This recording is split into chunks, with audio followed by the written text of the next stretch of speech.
اور بڑی اہم بات ہے جو حدیث عمار ہے، تقتلک الفئۃ الباغیہ، باغی کا معنی چور، زانی، شرابی، قاتل، کافر نہیں ہے، گمراہ بھی نہیں ہے، ظالم و ذل نہیں ہے۔ قرآن سنیں، فرمایا وَإِن طَائِفَتَانِ مِنَ الْمُؤْمِنِينَ اقْتَتَلُوا فَأَصْلِحُوا بَيْنَهُمَا فَإِن بَغَتْ، پہلی دفعہ باغیہ ہے، فَإِن بَغَتْ إِحْدَاهُمَا عَلَى الْأُخْرَى فَقَاتِلُوا الَّتِي تَبْغِي۔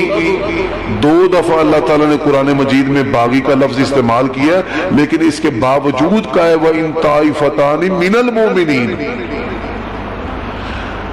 باغی کہنے سے اسلام کی، ایمان کی نفی نہیں ہوتی، باغی کہنے سے کوئی گمراہ نہیں ہوتا، کافر، مشرک، چور، زانی نہیں ہوتا۔ محمد صدیق صاحب کی گفتگو سماعت فرمائی ہے اور یہ حدیث عمار پہ ذکر کرتے ہوئے قرآن کریم کی آیت مبارکہ پیش کر رہے ہیں۔ وہ آپ نے سماعت فرمائی ہے وَإِن طَائِفَتَانِ مِنَ الْمُؤْمِنِينَ، یہ جو آیت مبارکہ آخر تک انہوں نے پڑھی ہے۔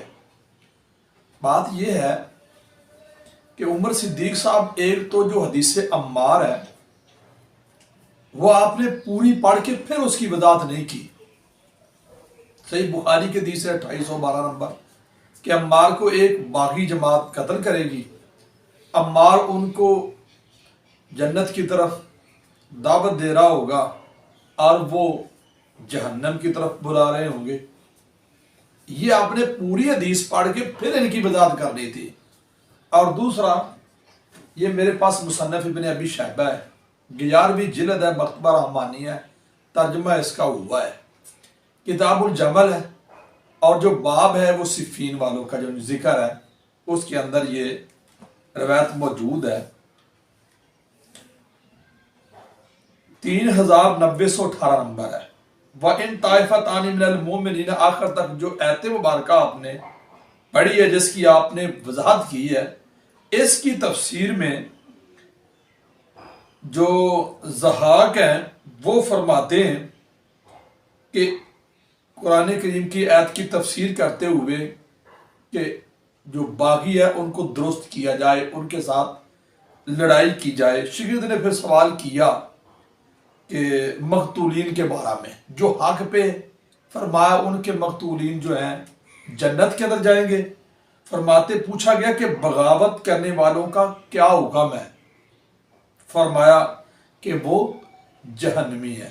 یہ میں نے ابن ابی شیبہ سے یہی قرآن کریم کی آیت مبارکہ جو آپ نے تلاوت فرمائی ہے اس پہ آپ نے وضاحت دے دی ہے کہ جو باغی ہیں، بغاوت کرنے والے ہیں، ان کے جو مقتولین ہیں اور ان کو جہنم میں داخل کیا جائے گا۔ میں یہ اپنی طرف سے نہیں کہہ رہا، آپ نے روایت پڑھنی ہے، بخاری کی پوری آپ نے پہلے 2812 نمبر حدیث مبارکہ پڑھ کر پوری مکمل، اور پھر آپ نے مصنف ابن ابی شیبہ کی یہی روایت جو میں نے پڑھی ہے کہ بغاوت کرنے والے جہنم، اس کی آپ نے اسی طرح مجمع کے اندر ایک ویڈیو بنانی ہے، وضاحت دینی ہے۔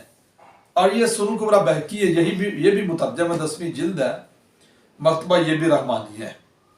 عمار فرماتے ہیں کہ تم یہ نہ کہو کہ اہل شام کافر ہو گئے، بلکہ وہ فاسق اور ظالم ہوئے۔ حکم بھی لگایا انہوں نے، 16721 نمبر ہے، صحیح ہو۔ عمر صدیق صاحب آپ نے اس کی بھی وضاحت دینی ہے۔ اور پھر یہ نمبر 3، یہ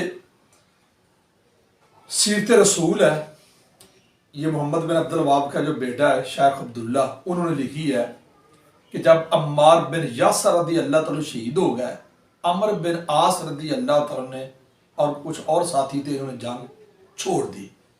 معاویہ رضی اللہ تعالیٰ عنہ پوچھتے ہیں کہ آپ نے جنگ کیوں چھوڑی ہے؟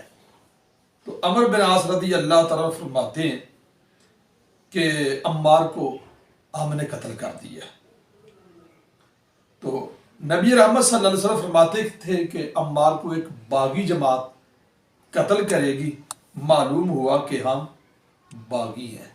تو سیدنا معاویہ رضی اللہ تعالیٰ بولے خاموش رہیں، واللہ آپ اونٹ کی طرح ہمیشہ اپنے ہی پیشاب میں پھسلتے ہیں، کیا ہم نے ان کو قتل کیا ہے؟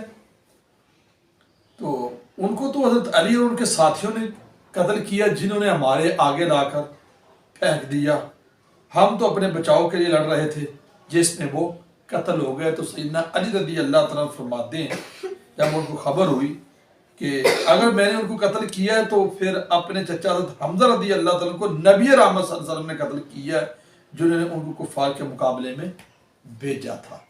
یہ میں نے 3 کتابوں سے آپ کے آگے جو ہے یہ جو باتیں رکھی، روایات رکھی ہیں جی، آپ نے ان کی وضاحت دینی ہے۔